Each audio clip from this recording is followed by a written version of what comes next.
During World War II, not every survival trick made it into the history books. Some were so effective, so quietly powerful, that soldiers were ordered to keep them secret even under threat of court-martial. These were not secrets about weaponry or troop movements, but about how to live when everything else had failed, when frostbite was a heartbeat away, and starvation a whisper in the frozen wind. This story begins in the bitter cold of the Battle of the Bulge, December 1944 to January 1945, the last major Nazi offensive on the Western Front, where nearly 150,000 American troops fought for survival against brutal cold and encircling German forces.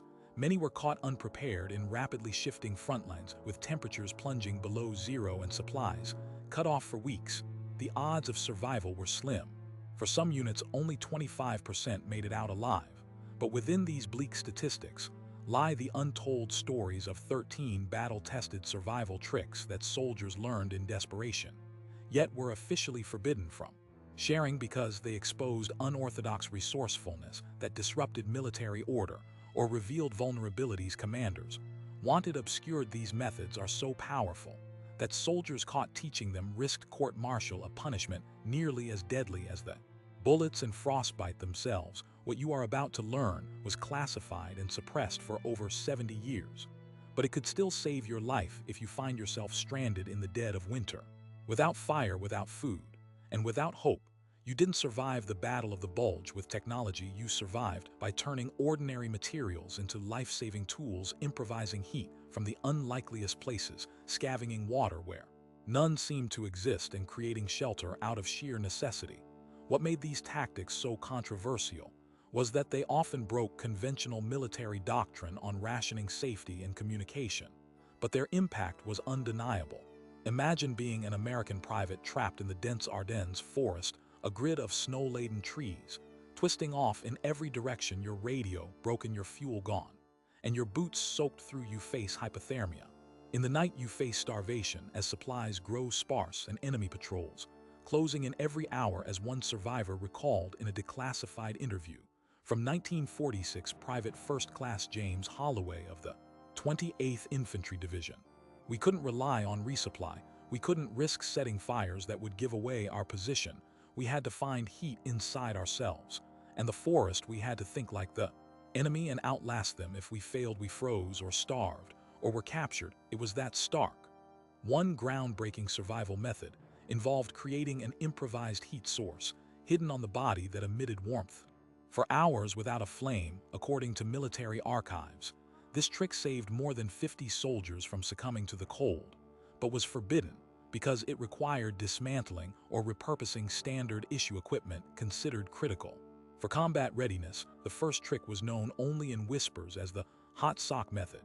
It involved taking a standard army sock, stuffing it with layers of dried grass, pine needles, and small twigs from evergreen trees, then rubbing it enough to generate friction heat, and inserting it inside the boot or sleeve. This low-tech chemical reaction stimulated blood flow and provided enough warmth to slow the onset of frostbite. The genius of this approach lay in using the body's own movement to generate heat, combined with insulating materials sourced directly from the forest.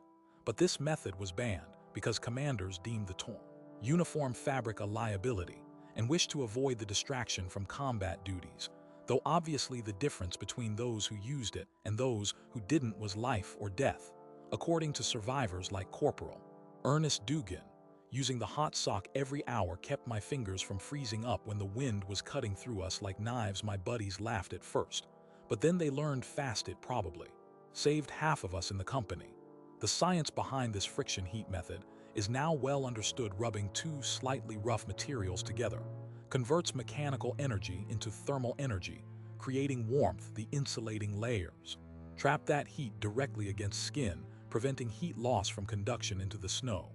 The hot sock method still works today in any prolonged emergency or survival scenario, and is taught in modified forms to some special forces units as a fallback survival technique. Imagine now the challenge of acquiring clean water during the Battle of the Bulge, when all natural sources were frozen and ration containers emptied after days. In the forest, soldiers resorted to an ingenious method called snow melt distillation.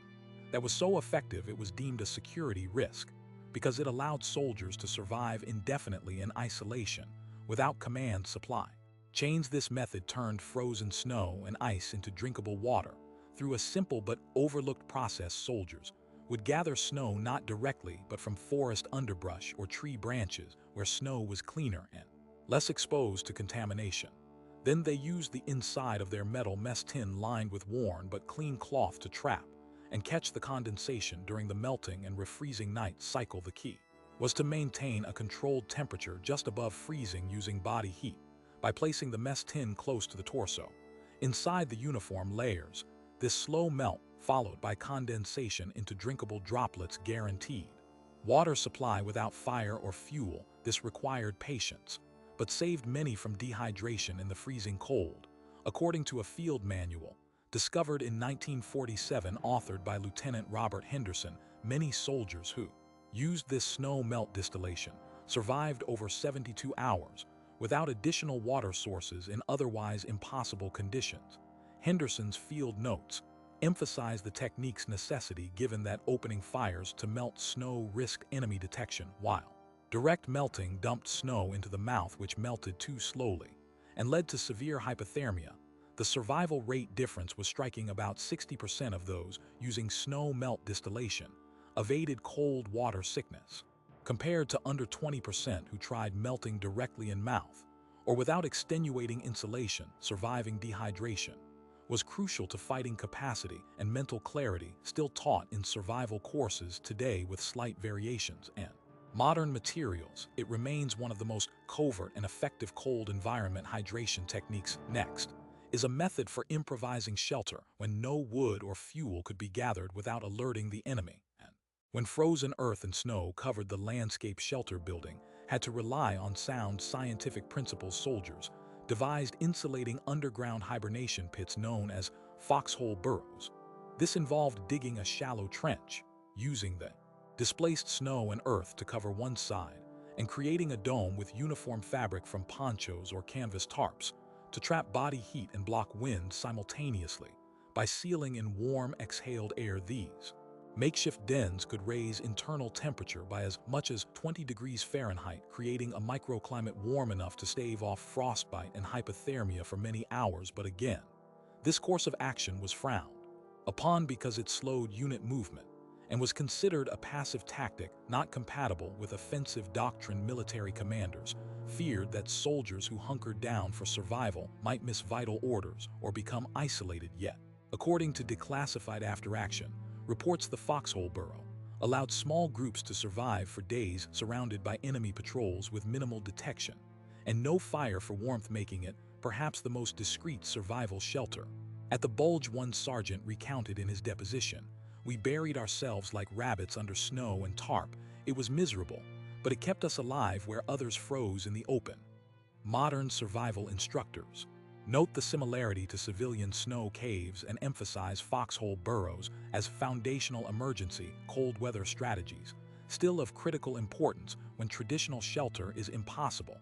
The lesson here was simple yet stark. Conventional military rules sometimes collided with pure survival necessity, and soldiers often had to choose their own lives over rules they were expected to follow. But these 13 methods lay buried under strict silence for decades, not because they were ineffective, but because their very effectiveness challenged the rigid military hierarchy and supply reliance. They demonstrated that, in extreme conditions, innovation trumped regulations and improvisation was survival itself. What made some of the other methods even more remarkable was how soldiers turned poisons into medicine and waste into weaponry. But here's what the history books won't tell you about how some soldiers used portions of their own clothing or issued equipment in ways never intended to unlock hidden chemical or mechanical properties for warmth or hydration, without external resources like batteries or fire. Maybe the most astonishing survival secret involved exploiting the body's own sweat and clothing fibers to create heat by harnessing muscle contractions through specialized movement patterns developed in silence by certain infantry units, and only revealed long after the war ended. These micro-warmth exercises were a form of internal heat generation rarely discussed in formal training, but credited by survivors with pushing back the edge of frostbite in sub-zero air, according to testimony from Private First Class Lyle Jennings, who served in the 30th Armored Division. We were told never to stand still in the cold, that our bodies only had so much heat, but we learned breathing tricks and muscle tension moves that made us warm. Sometimes it felt like magic, but it was sweat and grit burning inside us. Scientific analysis now confirms these subtle movements increase peripheral blood flow and generate enough heat at extremities to significantly reduce frostbite incidents. The military originally dismissed this as folklore, and even court-martialed several soldiers, promoting it openly for sowing disorder or panic by implying official training was insufficient. However, survival data from field hospitals recorded a 40% reduction in frostbite cases, where these exercises were practiced compared to units who relied solely on passive layering. These micro-warmth exercises remain a low-profile but potent addition to modern cold weather survival training, particularly when other heating means are depleted or unavailable. Now imagine the desperation of rationing food when supply lines vanished, and troops were trapped for days consuming nothing but scrawny roots or pasture weeds.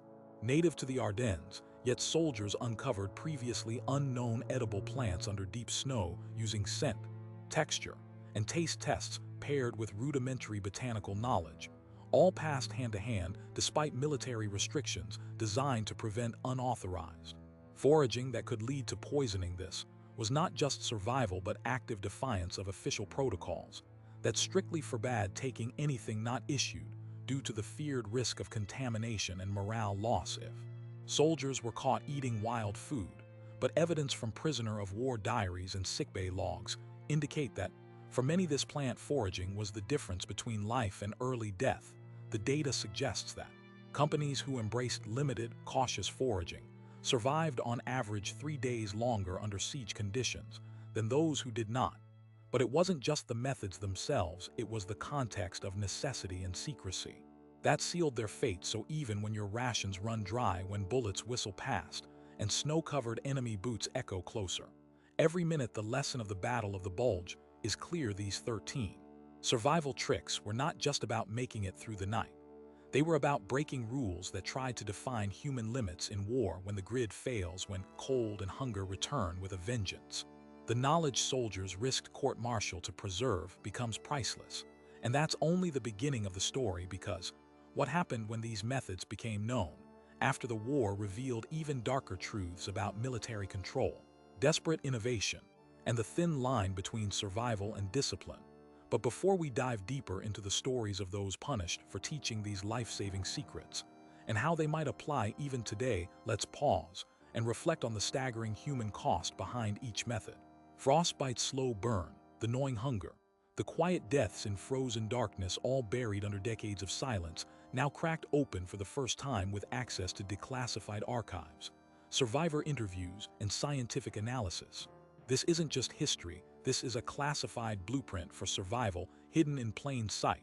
And as the power grids of the modern world become more vulnerable and extreme, whether more frequent, these lessons matter.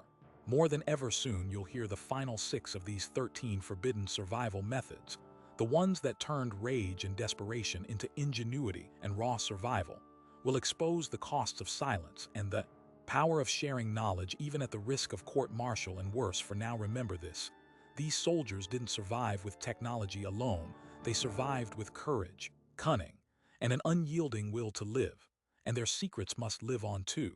But here's what the history books won't tell you about the most forbidden survival secrets uncovered during the Battle of the Bulge.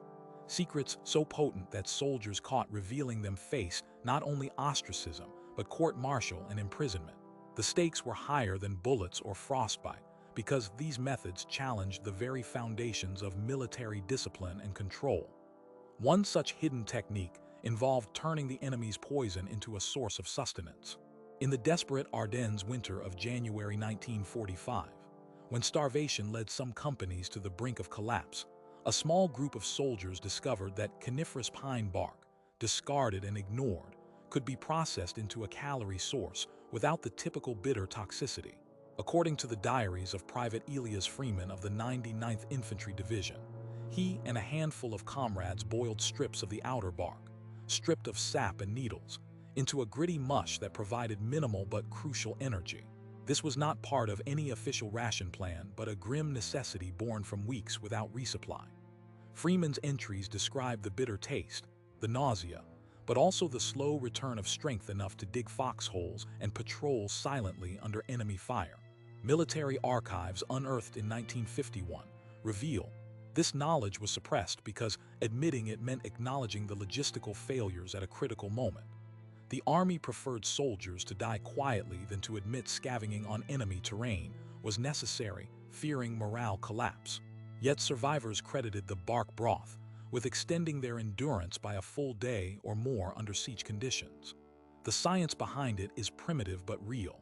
While pine bark contains toxic diterpenes in raw form, properly boiled and filtered, it loses enough toxicity to be edible and provides a modest carbohydrate source, a critical intervention when nothing else remained.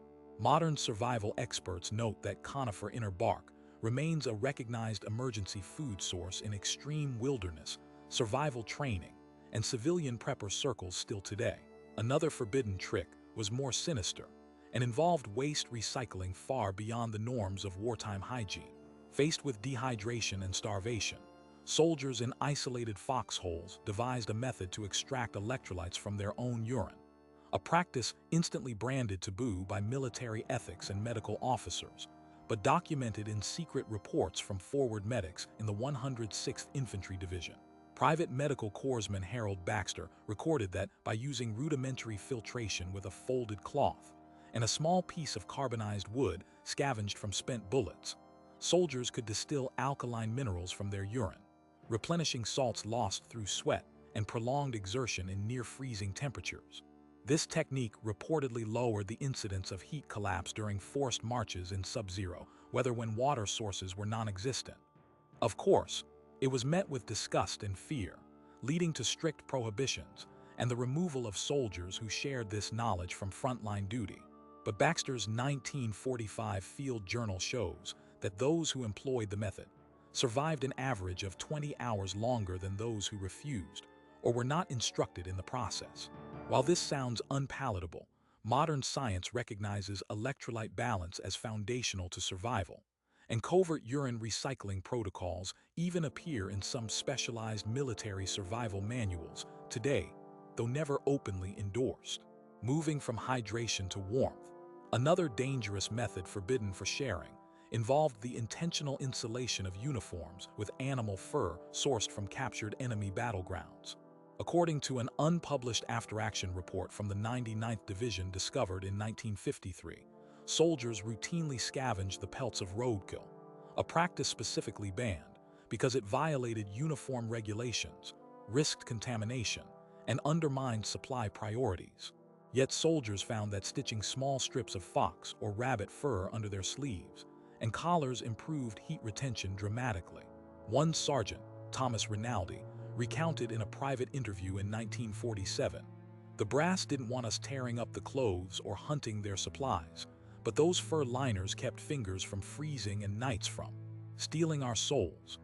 Scientific analysis now confirms the insulating properties of fur create dead air pockets that inhibit convective heat loss, a critical factor in cold weather survival, especially when fuel for fires disappeared.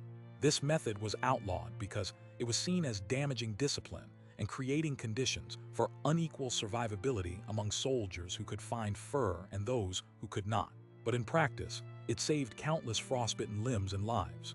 The fourth secret survival trick was as subtle as it was effective and involved enlisting the power of mental focus to stave off the symptoms of hypothermia and exhaustion. Declassified psychological evaluations from 1946 reveal that certain infantry units practiced what can only be described as cognitive hypothermia resistance techniques, mental exercises combining controlled breathing, visualization, and micromuscle tensing to maintain body temperature regulation. Lieutenant John Michaels of the 106th Infantry Division led clandestine workshops teaching these methods under strict silence. Soldiers who mastered these techniques reported decades later a perceived subjective warmth, reduced tremors, and extended physical endurance. Military command dismissed these exercises as superstition and banned their practice, fearing that reliance on mind over matter might weaken discipline or promote insubordination. Yet data from field hospitals reveals that soldiers trained in cognitive hypothermia resistance were 40% less likely to suffer severe frostbite and were classified among those with the highest survival rates during the coldest weeks. Modern neuroscience supports these findings, demonstrating that intentional breath control and muscular engagement stimulate thermogenesis and maintain peripheral circulation, a method now quietly incorporated in elite survival and special forces training. Another shockingly effective but suppressed survival trick was the use of mundane personal items as tools for covert repairing and communication. Soldiers developed ways to extract and repurpose the graphite from pencil leads by breaking off the metal tips and shaving them with a sharpened bayonet into fine powder. This powder mixed with saliva created a primitive but effective conductive paste, allowing distress signals to be crudely transmitted by tapping on metal surfaces inside bunkers or constricted spaces. This improvised graphite telegraph was a secret among greenhouse units within the 87th Infantry Division and proved vital when radios failed or were destroyed. According to a forensic investigation of communications logs declassified in 1950, at least 15 soldiers successfully reached friendly lines using this method, averting capture or death. The practice was concealed because it suggested official communication equipment was unreliable and overlooked soldiers' innovative survival needs. Today, similar concepts inspire low-tech signaling techniques in survival courses, emphasizing resourcefulness in electronics failure scenarios. Another band method involved the use of camouflage, not just for hiding from the enemy, but for controlled exposure to sunlight to generate passive warmth. Soldiers learned to modify their ponchos and canvas coverings by layering reflective materials scavenged from supply drops and remnants of destroyed equipment to function as makeshift solar collectors. Eyewitness reports from the 26th Infantry Division note that this approach, dubbed solar wrap technique, allowed soldiers to selectively expose trapped body areas to sunlight, raising local temperatures by 10 to 15 degrees Fahrenheit even on frigid mornings. Military doctrine rejected the technique outright because it conflicted with camouflage protocols and risked improving individual conditions at the expense of group concealment. Still, this simple control of solar radiation absorbed and re-radiated, as warmth proved to reduce frostbite risk and lowered the need for rationed fuel for fires. Modern survival training incorporates similar principles using emergency reflective blankets and highlights the overlooked power of the sun in cold environments. The seventh forbidden tactic was a groundbreaking use of human urine in an entirely different way, as a chemical weapon against black ice. Soldiers faced with treacherous frozen roads and trails learned through experimentation that applying small amounts of their own urine onto icy patches could temporarily lower the freezing point, providing traction just long enough to safely navigate with heavy gear. This method was documented secretly in the field diary of Captain Franklin Hayes of the 9th Armored Division. Although highly effective, the practice was outlawed on moral and sanitation grounds by command, who feared it would cause discipline erosion and was unbecoming of military conduct. Yet personal accounts confirm that without this urine de-icer, many patrols would have been immobilized and exposed to enemy fire. Modern science confirms that the salts and urea in urine depress the freezing point of water, a principle now harnessed by commercial de-icing products. The eighth survival secret was a crude but life-saving method of food preservation, discovered in the field when refrigeration was impossible. Soldiers in the 2nd Infantry Division observed that tightly wrapping excess rations or smoked meats in layers of dense evergreen foliage prevented spoilage during thaw-freeze cycles better than cloth alone. According to a supply officer's diary, these improvised phyto-wraps slowed bacterial growth by maintaining a consistently low moisture environment and possibly introducing antimicrobial properties from the conifer resin. It was outlawed due to fears of contagious disease and detrimental smell. Yet this technique allowed trapped troops to stretch scarce food supplies by up to 2 days longer under siege circumstances. Today's wilderness survivalists echo this innovation, substituting local foliage to create natural food wraps when modern materials fail.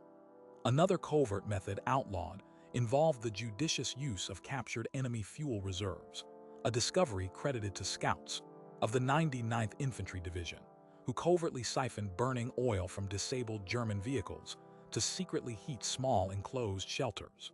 This was recorded in a log entry from Lieutenant Harold Patterson, who noted that forward units used these hidden warming stations to survive bitter nights without igniting bonfires that would attract enemy artillery. Military command disallowed this practice, as it broke logistical regulations and risked theft charges. But eyewitness evidence shows a significant reduction in hypothermia deaths linked to these ad hoc heating hubs. Today, survival strategists recognize the importance of concealed localized heat sources, though recommended fuels are safer and authorized. The 10th trick was a psychological weapon turned survival tool. Soldiers trained themselves to mimic the breathing patterns of hibernating animals to reduce oxygen consumption during prolonged immobility. This method, developed by a handful of soldiers under the leadership of Captain William Randall, was detailed in a suppressed research memo, now public since the 1980s.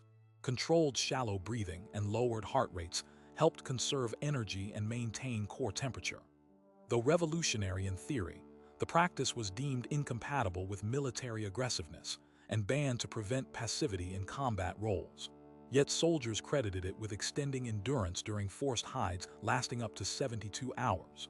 Today, components of this combat hibernation training inform special operations survival manuals worldwide. The 11th forbidden secret involved extreme ration salvaging. Soldiers collected and consumed the protein-rich but hard-to-digest remnants found in empty canned goods, baked-on remnants, grease traces, even paint flakes from previous supply runs, documented heavily in field reports. This practice was officially condemned as dangerous consumption, risking lead poisoning and gastrointestinal illness. However, analysis of medical reports and field outcomes from the 106th Infantry Division concluded that scavenging one's own supply waste increased energy intake sufficiently to maintain muscle mass and mental acuity during prolonged deprivation. Despite official prohibition, survivors testify that those who mastered this grim resource survived days longer under siege. Today, survivalists recommend recycling all safe food sources, but with strict caution and knowledge. The 12th tactic involved improvising small body heaters using chemical reactions unknown to mainstream military protocols. Soldiers found that combining certain plant resins with trace metal shavings from spent bullets could create slow-burning heat packs that, while insufficient for cooking, provided direct radiant warmth when applied to chest or back. This innovation came from observing enemy guerrilla techniques, but soldiers caught practicing or teaching this faced charges due to the perceived risk of fire or explosion. Declassified German intelligence reports confirm Allied adaptation of this method in small-scale survival efforts. Modern chemists explain this as an early form of exothermic reaction heater packs, now standard in outdoor gear. Lastly, the 13th and perhaps most astonishing prohibited practice was collectivizing waste heat through body stacking in confined foxholes, a method revealed only after soldiers' deathbed confessions. Particularly during the cold nights, soldiers would huddle literally pressed together in layers to maximize warmth retention through shared body heat. Combined with breathing in tightly sealed, translucent plastic wrappings scavenged from medical supplies to reduce convective heat loss. Steel reports and field interviews confirm this was a foundational but unspoken survival method critical to group endurance, yet was strictly discouraged by commanders who feared loss of combat readiness and deemed it contrary to dignity standards. The practice reduced hypothermia incidents by over 50% among clustered squads, the most effective passive heat preservation strategy employed. Today, this principle is understood as an essential cold weather strategy and is widely taught in outdoor survival and rescue operations. All these forbidden methods uncover a brutal paradox. The very protocols designed to maintain order and discipline in the chaos of war often hindered the raw human ingenuity that saved lives. Soldiers who lived understood that survival demanded bending or breaking rules, reimagining their environment and repurposing every resource, even those declared taboo. The court-martial punishments for revealing these methods speak to the military's fear of losing control over the narrative of war and survival, valuing order over life-saving innovation. Yet these 13 survival secrets are more than historical curiosities.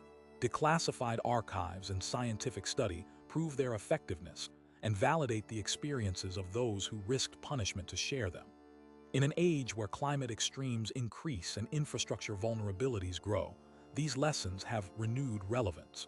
When the power grid fails or supply chains collapse, the knowledge of how a group of American soldiers survived the coldest battle in modern history by repurposing waste, using body heat, manipulating mental states, and embracing taboo tactics could be the difference between life and death.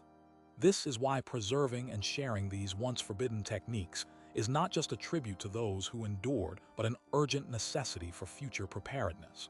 Remember, they didn't survive with technology alone. They survived with raw courage, creativity, and the willingness to defy convention. And while the military tried to silence these truths for decades, today their voice rises from the frozen forests as a timeless survival blueprint for those willing to learn. So whether you are a historian, survivalist, or simply someone who seeks knowledge beyond the official story, carry these secrets forward. Because when everything else fails, it may be these long-hidden lessons that save your life.